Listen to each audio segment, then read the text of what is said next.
Hey guys, I'm gonna do a quick video here on these Munters units, door rewire projects.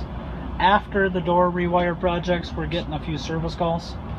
I found a couple here in Minnesota, units that I did. A few units here in Minnesota I found while I was doing them that the instructions from Munters were incorrect. It got a little bit confusing. I'm not sure exactly, well, I think I know where it went wrong, but I'm not going to get into all of that, especially for those of you that didn't do the project and you're just out trying to get the unit working. So what you'll see when you get to the unit is the unit will be in alarm. Sorry, I should have had the power on here while I was doing this. The unit would have been an alarm when you got to it. I'm going to show you what the alarm looks like if you're having the problem that I'm talking about here today. If you press the third button over from the bottom here, guys, that's the alarm screen. It shows you the alarms. I'm going to scroll down. I don't have an active one. It shows you RTN, which is return to normal. It's because I cycled the power. Event ID A1 unit off 1 alarm. So that's circuit A, compressor A, off on high alarm.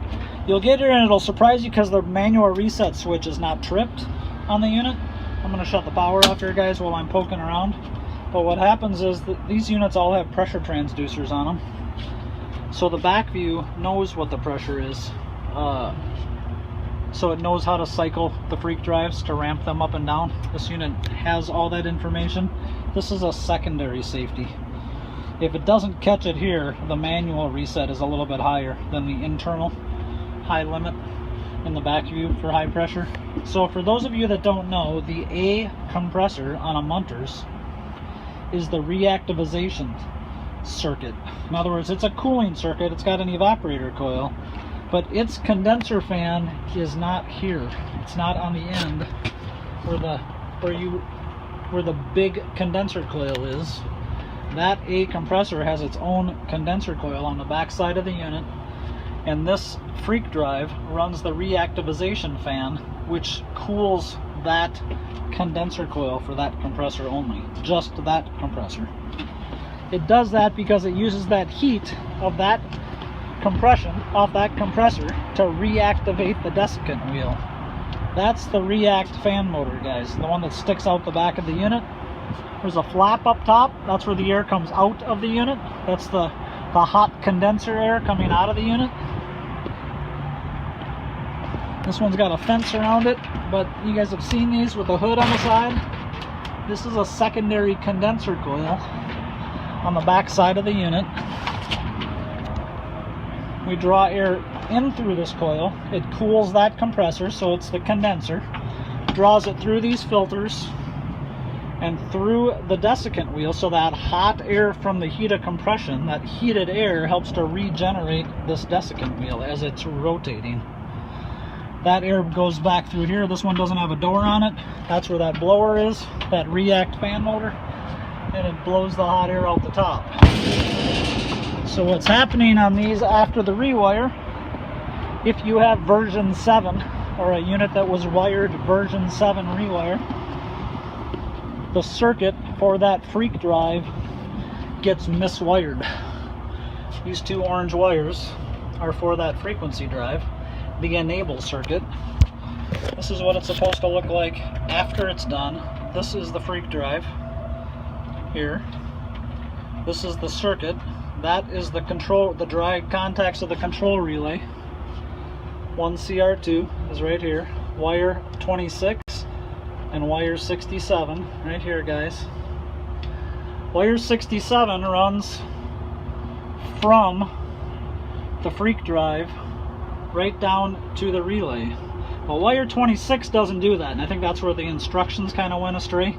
Munters didn't wire it direct. Munters wired 26 down to the terminal block, and then from the terminal block another wire coming up. So when the instructions have us take a wire 26 out and rewire it 13 and move it, they made an assumption that it was both those wires were wired the same way. So here's the problem, guys. Easy way to figure this out when you're on one of these: turn the power off, find these two orange wires. One of these wires, 67, I've already tugged on them. I just basically do it the old school way. You tug and poke, right? One of them goes to here. It's wire 67. You can see me tugging on it all the way down through here. I tugged on it up through here, and it comes up.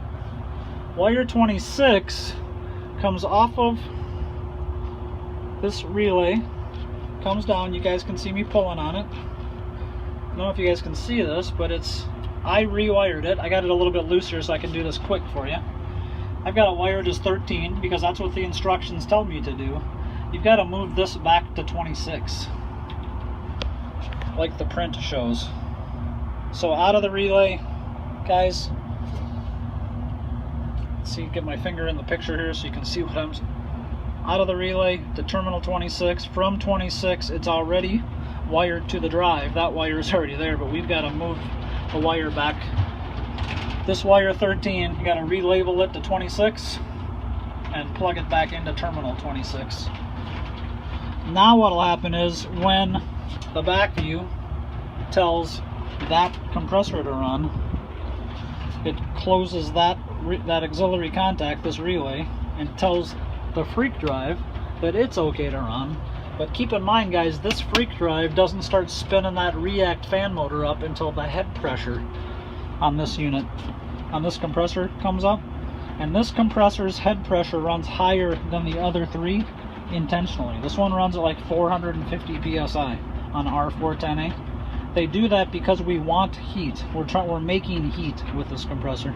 Heat to reactivate the desiccant wheel. So keep that in mind. This one runs higher than these three. Don't reset those parameters for the freak drive.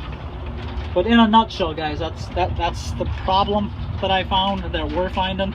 So if you have run into this around the country, if you're on a service call for a Munters unit, it's had the rewire on it. You can see on mine here at the top, this is section 7, revision 1.7.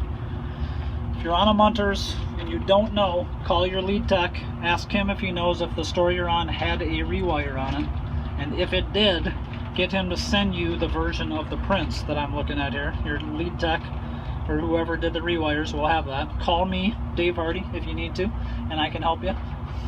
But it's just as simple as I cut a bunch of zip ties out here, guys, so I could tug on these wires. I'll tidy this up when I'm done, but you just got to trace out these two orange wires. One of these orange wires has got to be on terminal 20 from here to terminal 26.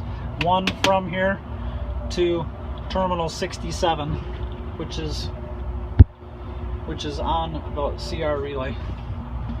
Hope that helps, guys. Pretty quick and easy fix.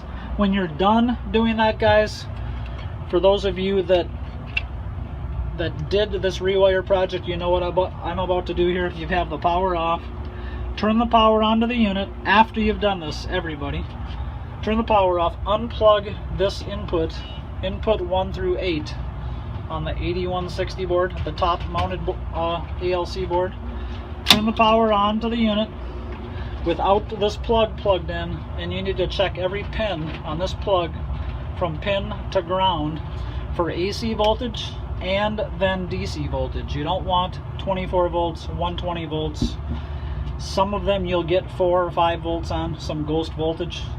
That's okay. If you're not sure, call me, but you shouldn't have any 120 or 24 volts. You should not have any substantial voltage on any of these pins. Pretty much all the ones I worked on had 0 or 2 or 3 volts DC on them, was the highest I ever saw. Hope that helps, guys. You guys be safe. Have a good day.